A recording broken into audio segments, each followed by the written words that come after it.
Hello, today we're going to talk about the different techniques in counting, which is a prerequisite before you can dive into probability theory. It's just because many of the problems that we come across in probability can be solved by just counting the number of ways a certain event occurs. So, first, we're going to talk about the basic principle of counting,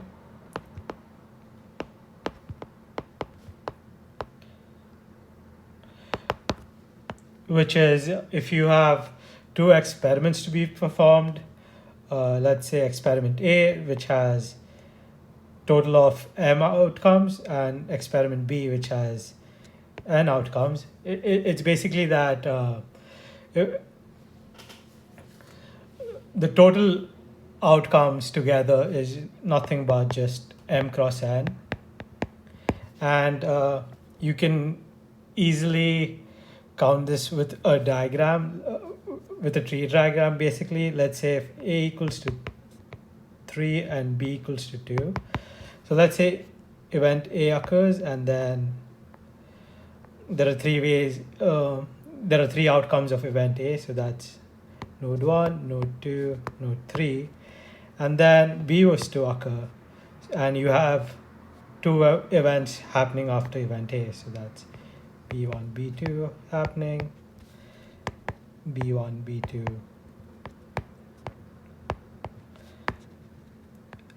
B1, B2. And you can name these as A1, A2, and A3. So basically, if you were to count these nodes, there are 6 of them, which is basically 3 multiplied by 2. And we can dive into a concrete problem to understand more about this rule. Let's say, for example, if you have a number plate with 7 characters, and let's say the first 3 can be numbers, and the next 4 are just alphabets.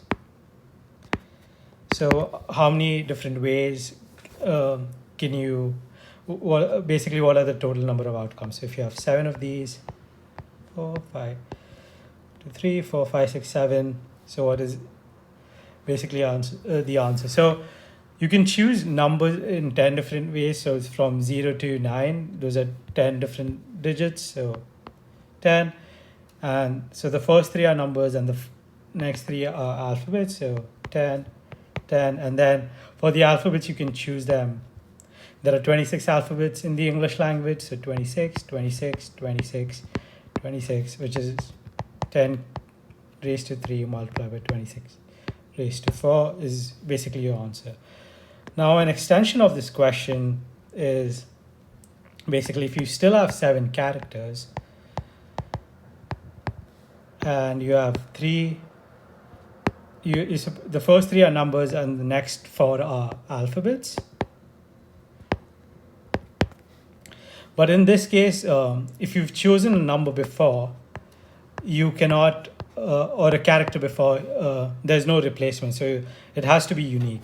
So the way it goes is like from the 10 digits we have, we can choose the first character in 10 different ways.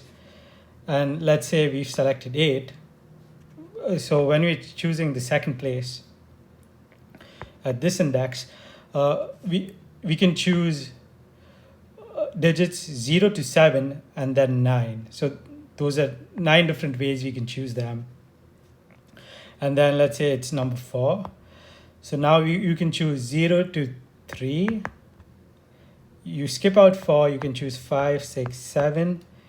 You can choose 9, which is 0, 1, 0, 1, 2, 3, 4 of these, 5, 6, 7, 8. So you can choose the third index in 8 different ways. Similarly, the first alphabet can be chosen in 26 ways, then 25, because you can't use the same character again, 24, and then 23.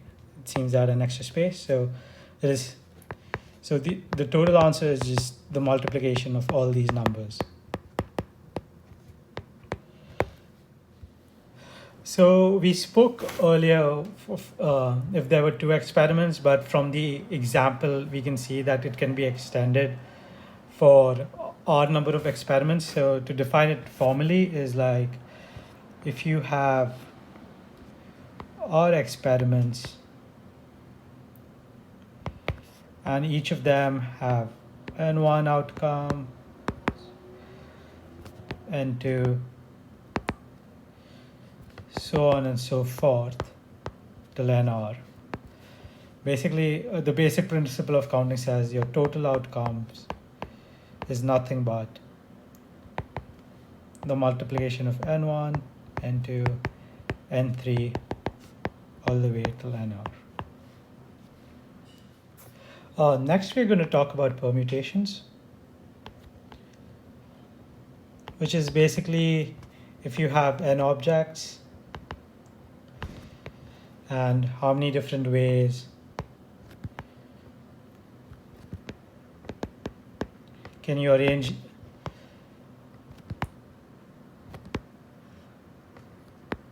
these objects. For example, you have A, B, and C. You have these three characters, and then you're supposed to have groups of them together, and how many arrangements can you have? So basically you have A, B, C, A, C, B, B, A, C, B, C, A, and then you choose C first and C, A, B, and then you swap the A, B, so C, B, A. So each one of these is called a permutation.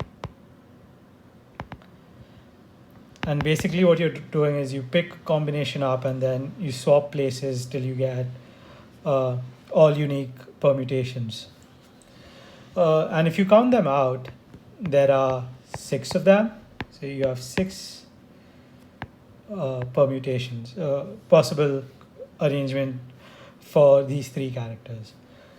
And we can, instead of writing all of these out and then trying to figure out what all unique arrangements are possible, we can derive this from the basic principle of counting. So basically you have 3 slots and you're supposed to choose 3 characters. So in the first position out here, so at index 1, you can choose the first character in 3 different ways. And for example, we randomly picked out a character and it happened to be C. And then, so now when we go to character 2, we just have 2 choices between A and B, and we're supposed to pick one of them. And then it happens to be A, and then for the last index, there's just one way we can essentially choose.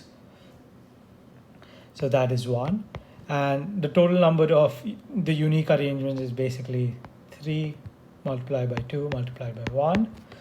And which is 6, and this is called 3 factorial in math. Basically a factorial is defined as n multiplied by n minus 1 all the way to 1. So basically the descending order of all the way up to 1, and you're supposed to multiply all of them together. For example, if there is a 10 factorial, you'll have 10, 9, 8, 7, and then 3, 2, 1.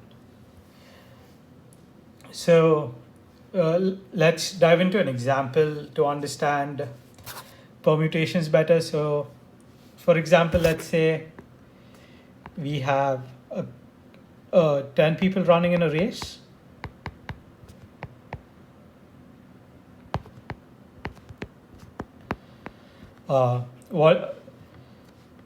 And the question is, what are all the possible outcomes? So basically, when you know it's a permutation problem as easy as this, you can just say 10 factorial. But again, you can derive this from the basic principle of counting. So the person who finishes the race first can be uh, any one of the 10 runners, and then one has to finish first, and then someone has to finish second. So you can choose that in 9 ways, and 8, and all the way up to 1. Another question that we can dive into is, let's say I'm a librarian and I have 10 books.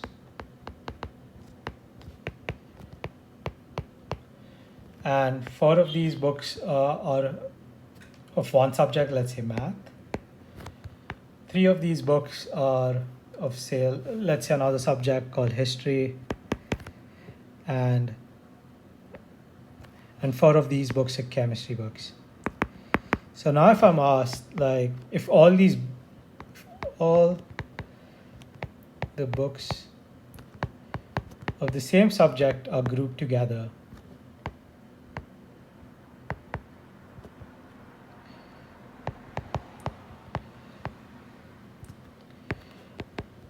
how many different arrangements can we have?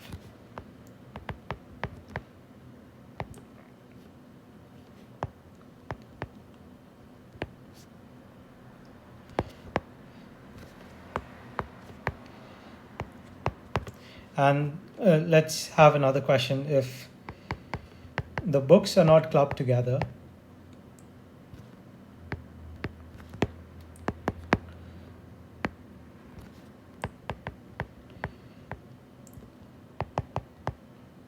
how many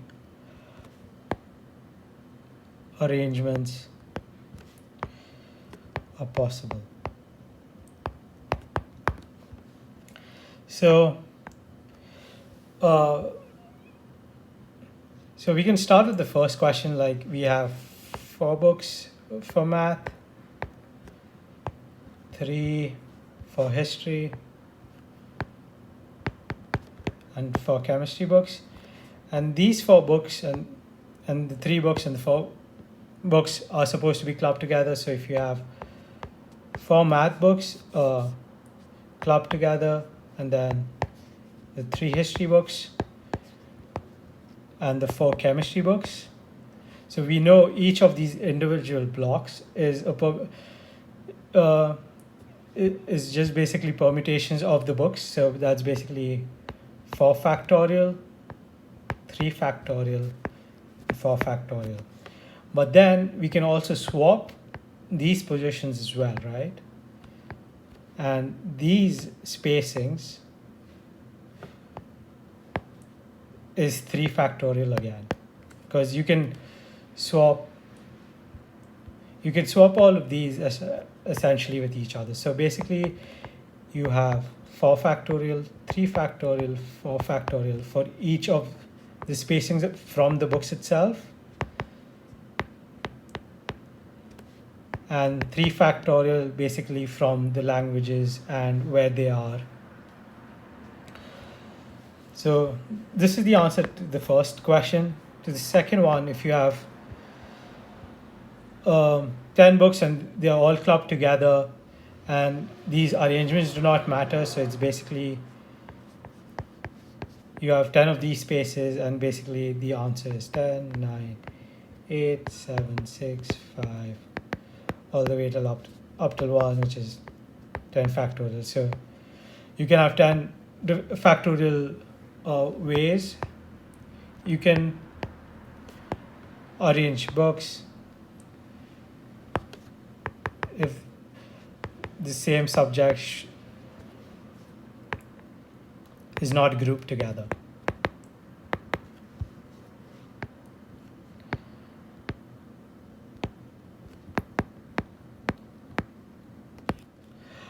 Next, we'll talk about if things are grouped together,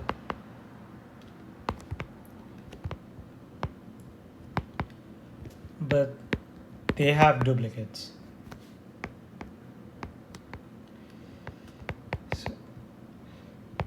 So in the first example that we started with, we had 3 distinct characters. We had A, B, and C.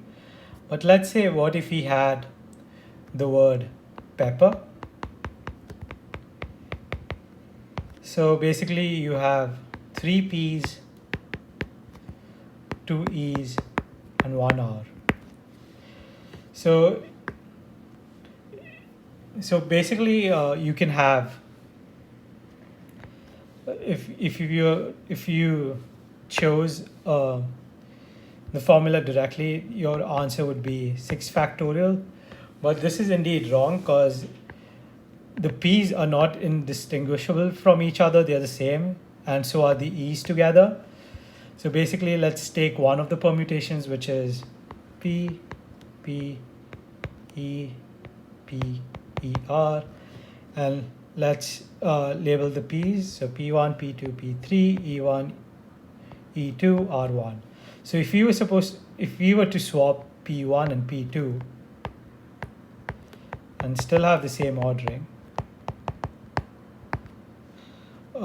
you still have the same permutation, because it's not indistinguishable and they're not unique.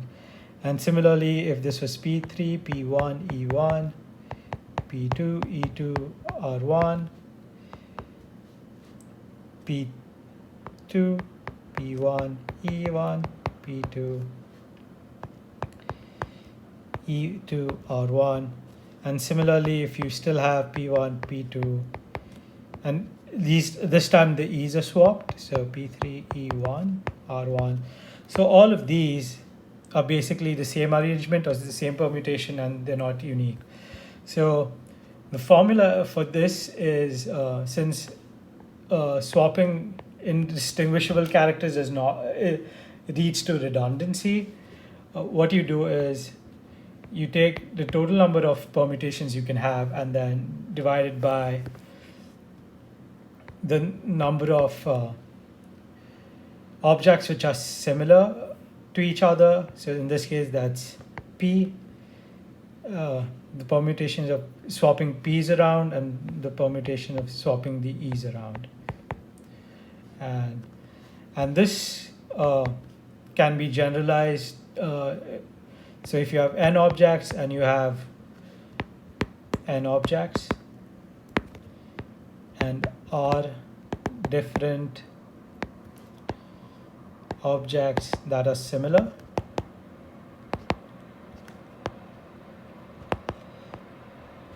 so you have n1 factorial, n2 factorial, all the way till nr factorial, where n of I is basically number of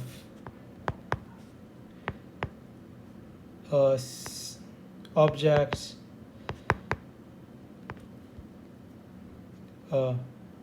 it's actually basically the count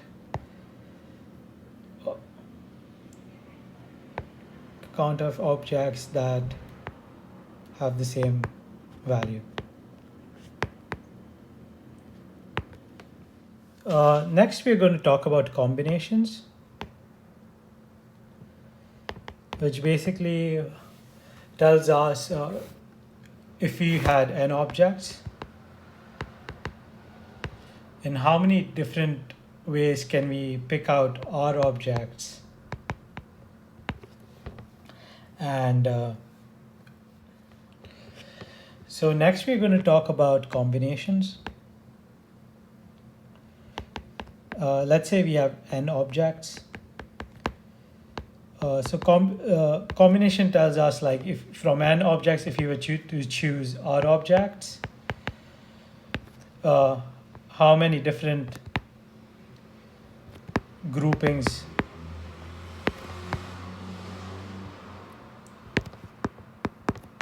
of these r objects would we have.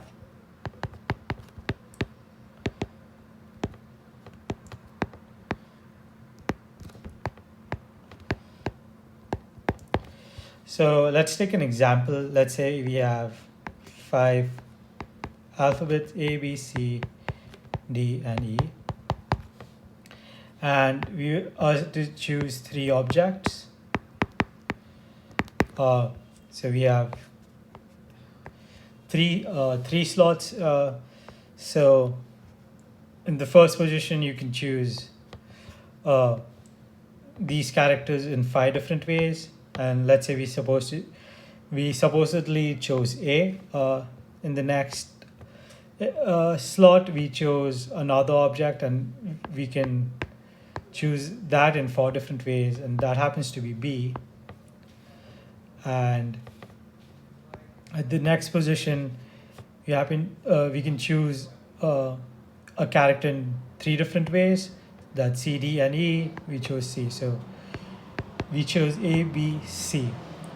But now there is redundancy again, because if we said that if it's just the total number of waves is 5 into 4 into 3, that is wrong, because ABC can have 6 different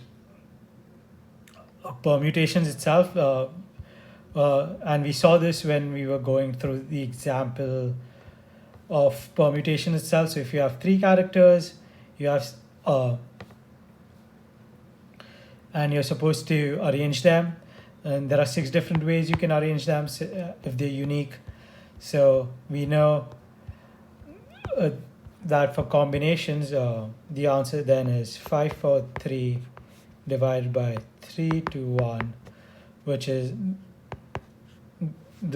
so this is the wrong answer, because it doesn't take into consideration the redundancy of ABC having the different permutations, which is ABC, BAC, BCA, and CAB, CBA, whereas this is the correct answer. And this is normally formalized by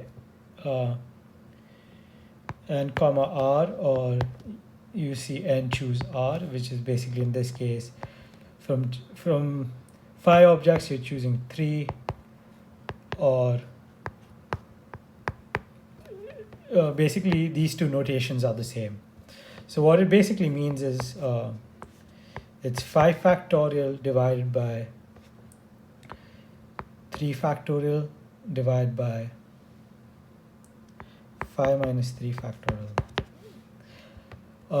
The formula basically is if NCR is basically n factorial divided by n minus r factorial r factorial.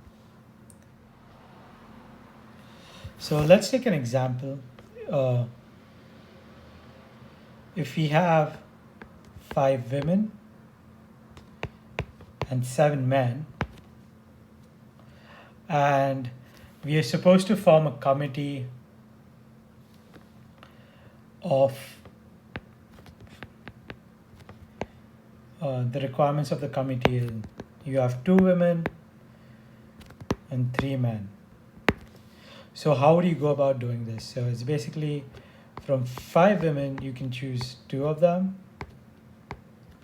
and from 7 men you choose 3 of them. And now from the formula above, which is this one, you know it's 5 factorial n minus r, which is 3 factorial 2 factorial multiplied by 7 factorial 7 minus 3 4 factorial and 3 factorial. So this is your answer.